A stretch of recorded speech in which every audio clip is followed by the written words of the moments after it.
नमस्कार PTC news देख रहे सारे दर्शकों का स्वागत है।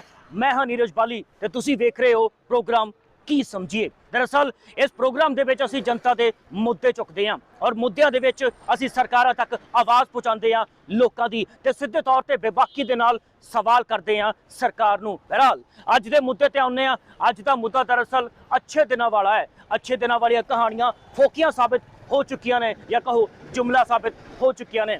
इस प्रोग्राम दे विच पहली खबर दे विच असीं तुहानूं दरअसल विखाउण जा रहे हैं कि किस तरह दे नाल वादे और दावे किए गए सी चोणां तो पहला, लेकिन अज तस्वीर निकल के की सामने आई है। पेश है रिपोर्ट।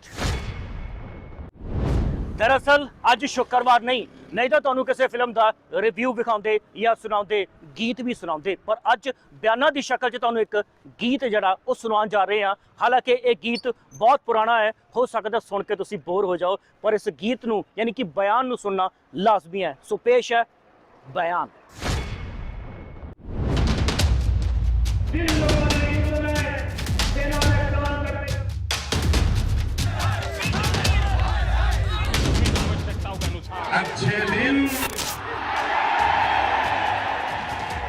अच्छे दिन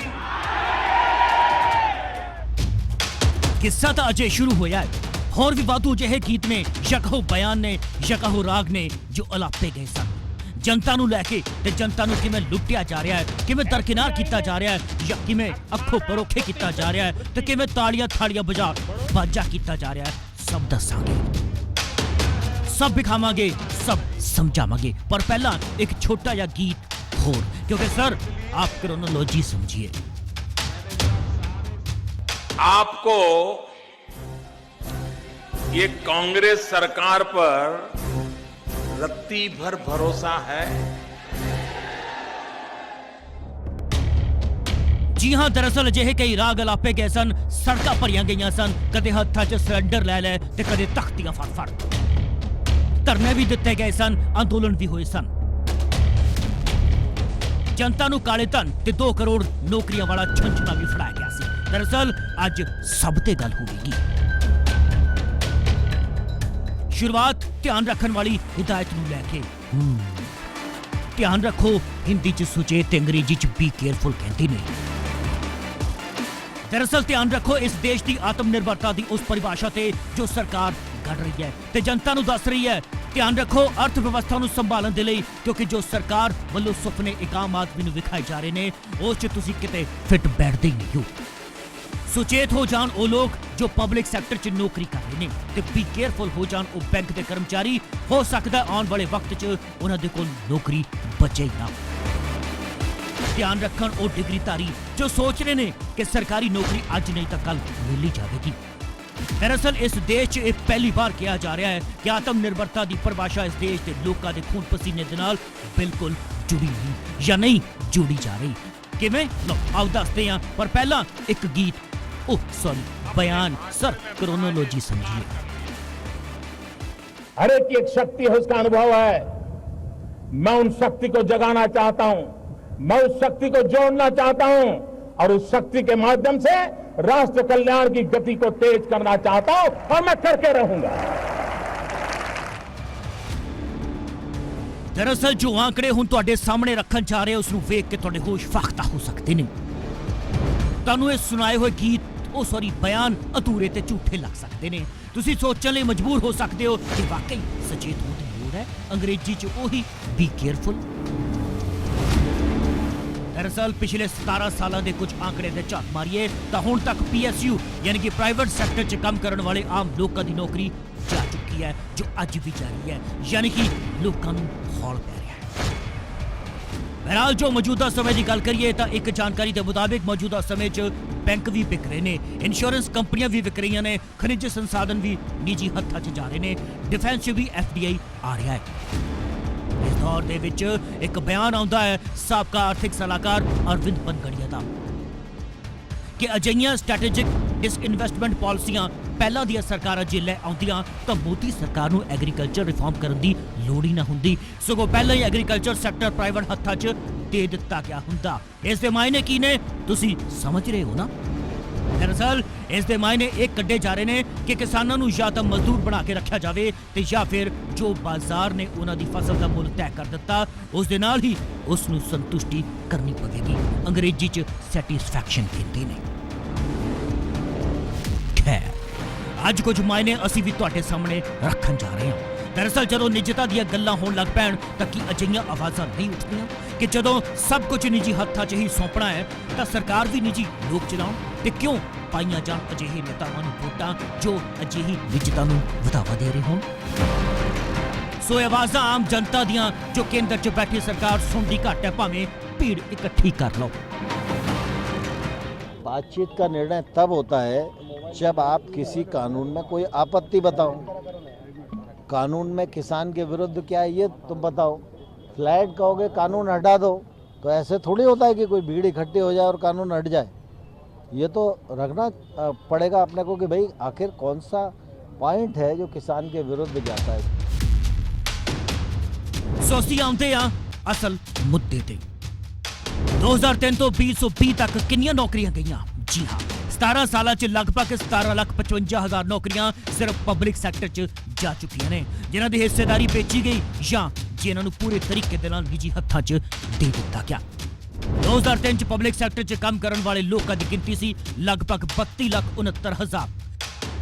2020 'ਚ ਘਟ ਕੇ ਉਹਨਾਂ ਦੀ ਗਿਣਤੀ ਹੋ ਗਈ ਹੈ 15,40,000, ਯਾਨੀ ਕਿ 17,55,000 ਨੌਕਰੀਆਂ ਗਾਇਬ। ਸੋ ਜਿਸ ਤਰੀਕੇ ਦੇ ਨਾਲ ਅੱਛੇ ਦਿਨ ਵਾਲੀ ਮੋਦੀ ਸਰਕਾਰ ਸਰਕਾਰੀ ਕੰਪਨੀਆਂ ਨੂੰ ਨਿੱਜੀ ਹੱਥਾਂ ਦੇ ਵਿੱਚ ਦੇ ਰਹੀ ਹੈ ਤੇ ਕਿ ਜਨਤਾ ਵਿਸ਼ਵਾਸ ਰੱਖੇ ਕਿ ਉਹਨਾਂ ਨੂੰ ਉਹਨਾਂ ਕੰਪਨੀਆਂ ਦੇ ਵਿੱਚ ਆਰਕਸ਼ਣ ਯਾਨੀ ਕਿ ਰਿਜ਼ਰਵੇਸ਼ਨ ਮਿਲੇਗਾ, ਲੇਕਿਨ ਕੁੱਲ ਮਿਲਾ ਜੁਲਾ ਕੇ ਸਵਾਲ ਤਾਂ ਜ਼ਿਹਨ ਦੇ ਵਿੱਚ ਉਹੀ ਆਉਂਦਾ ਹੈ ਨਾ ਕਿ ਸਰਕਾਰ ਜੀ ਕੀ ਸਮਝੀਏ। ਦਰਅਸਲ 23 ਪਬਲਿਕ ਸੈਕਟਰ ਮੋਦੀ ਸਰਕਾਰ ਦੀ ਲਿਸਟ 'ਚ ਨੇ। ਤੁਹਾਡੀ ਟੀਵੀ ਸਕਰੀਨ ਤੇ ਜੋ ਅਖਬਾਰਾਂ ਦੀਆਂ ਕਟਿੰਗਸ ਨਜ਼ਰ ਆ ਰਹੀਆਂ ਨੇ ਉਹਨਾਂ 'ਚੋਂ ਲਿਸਟਾਂ ਨਜ਼ਰ ਆਉਂਦੀਆਂ ਨੇ, ਉਹਨਾਂ 'ਚੋਂ ਲਿਸਟਾਂ ਨਜ਼ਰ ਆਉਣਗੀਆਂ। ਦਰਅਸਲ 23 ਪਬਲਿਕ ਸੈਕਟਰ ਮੋਦੀ ਸਰਕਾਰ ਦੀ ਲਿਸਟ 'ਚ ਹੈ।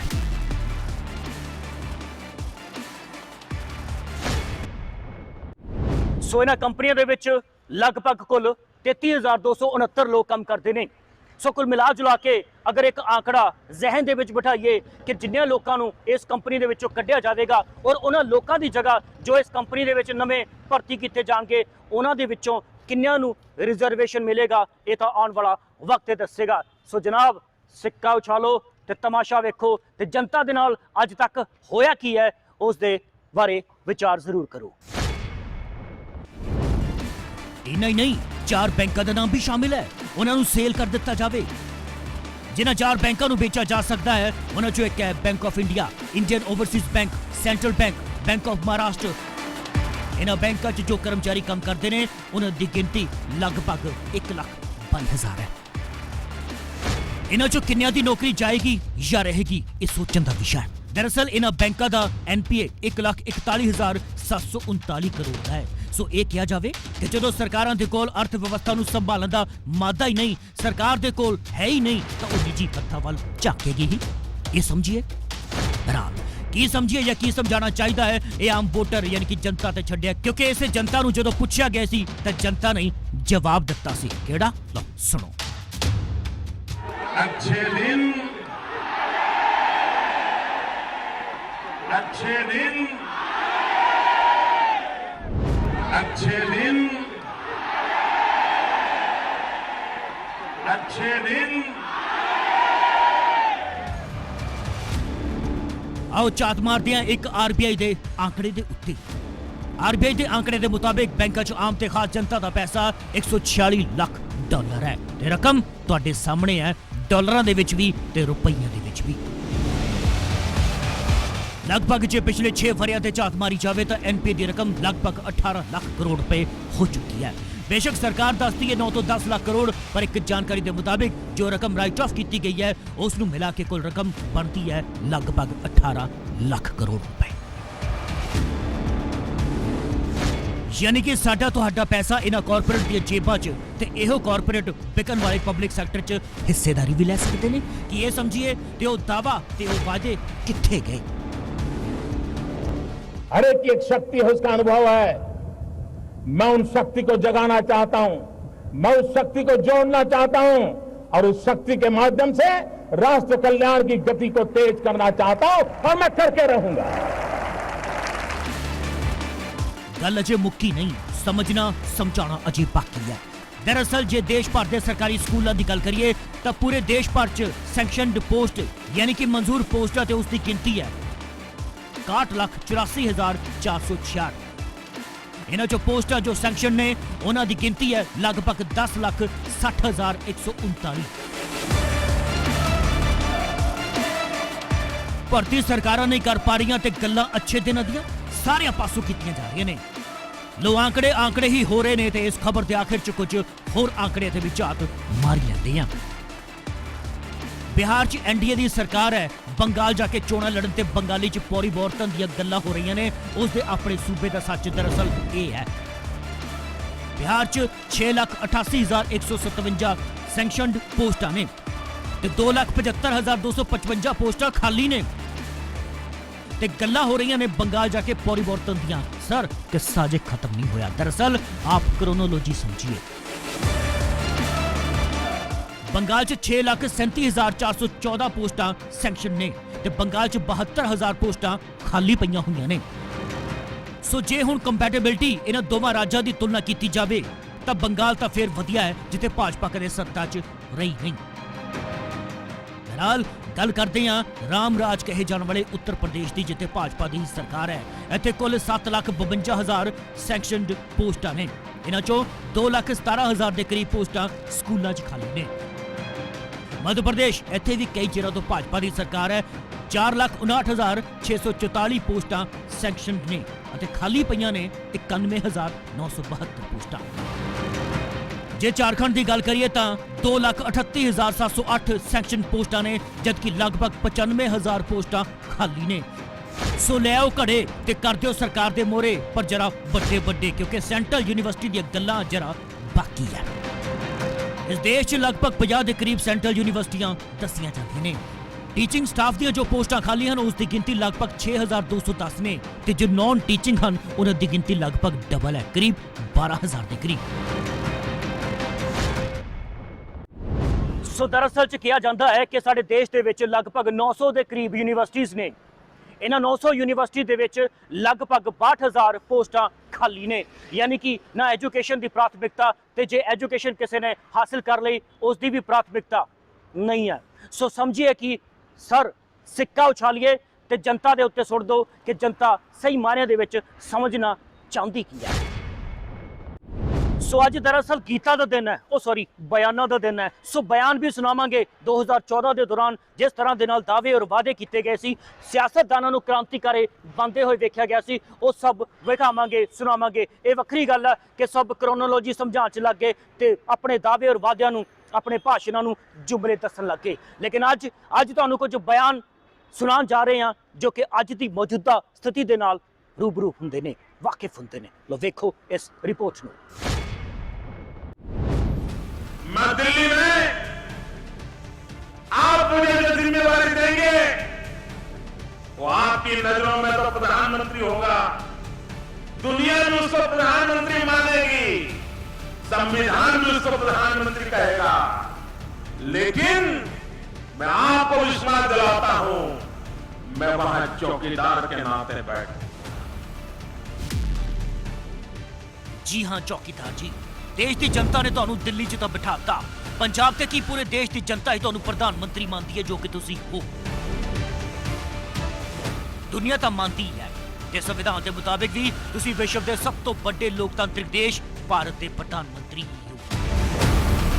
पर चौकीदार जी लेकिन, जी हाँ वाकई लेकिन, तुहाडा दिलाया हुआ विश्वास जनता तो तुहानू वोटां तां दवा गया, गद्दी ते बिठा गया, कई सूबे च तुहाडीआं सरकारां बना गया, पर हर फैसले ते सिर झुका गया। पर यह वड्डा पार है।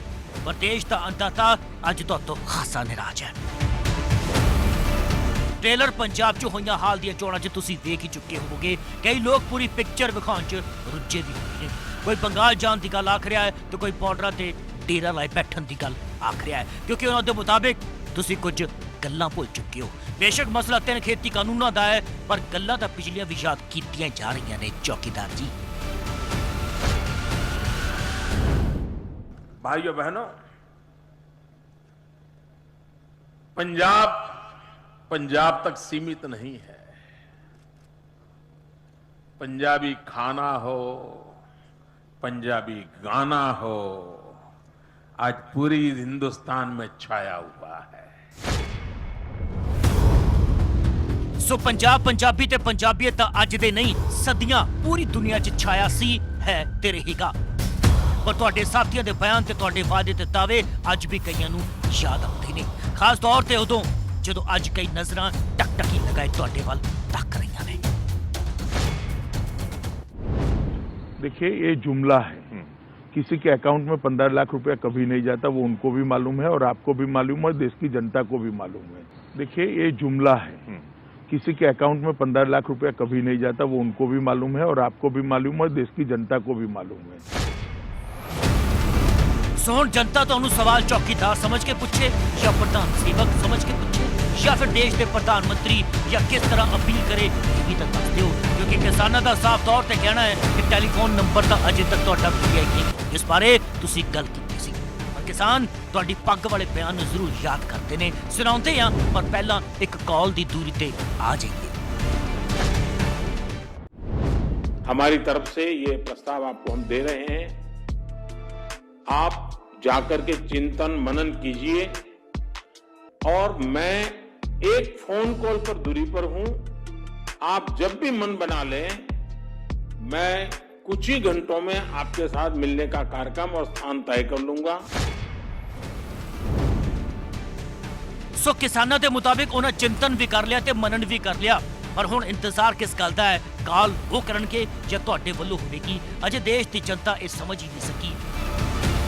ਪੈਟਰੋਲ ਡੀਜ਼ਲਾਂ ਦੇ ਚੱਕਰ 'ਚ ਫਸੀ ਹੋਈ ਹੈ, ਖੈਰ, ਪਰ ਤੁਹਾਡਾ ਇੱਕ ਬਿਆਨ ਜ਼ਰੂਰ ਸਮਝਣ ਦੀ ਕੋਸ਼ਿਸ਼ 'ਚ ਲੱਗੀ ਹੋਈ ਹੈ। मैं देख रहा हूं कि पिछले कुछ समय से इस देश में एक नई जमात पैदा हुई है, एक नई बिरादरी सामने आई है और वो है आंदोलनजीवी।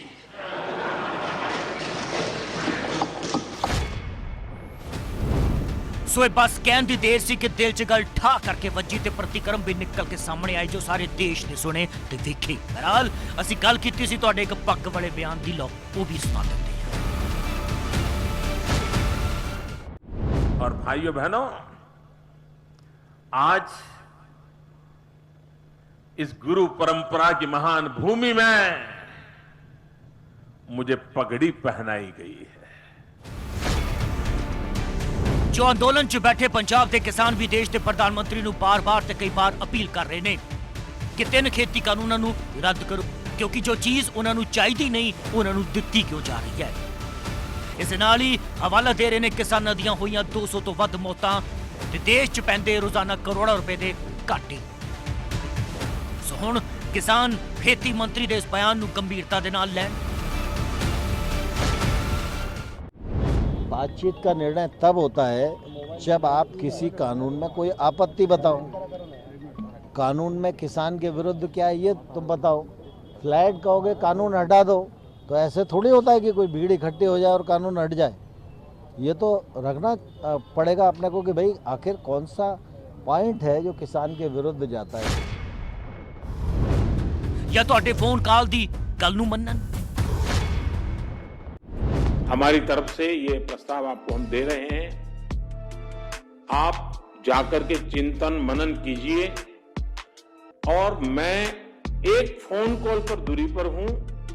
आप जब भी मन बना लें, मैं कुछ ही घंटों में आपके साथ मिलने का कार्यक्रम और स्थान तय कर लूंगा। ਤੇ ਜਾਂ ਫਿਰ ਜੁਮਲਾ ਸਮਝਣ। देखिए, ये जुमला है, किसी के अकाउंट में 15 लाख रुपया कभी नहीं जाता, वो उनको भी मालूम है और आपको भी मालूम है, देश की जनता को भी मालूम है। देखिए, ये जुमला है, किसी के अकाउंट में 15 लाख रुपया कभी नहीं जाता, वो उनको भी मालूम है और आपको भी मालूम है, देश की जनता को भी मालूम है। Bureau report, PTC news.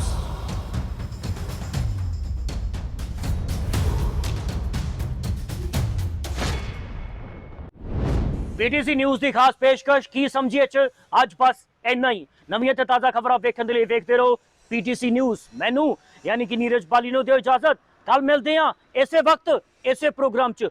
वक्त याद है ना, 9:30 बजे, याद रखना।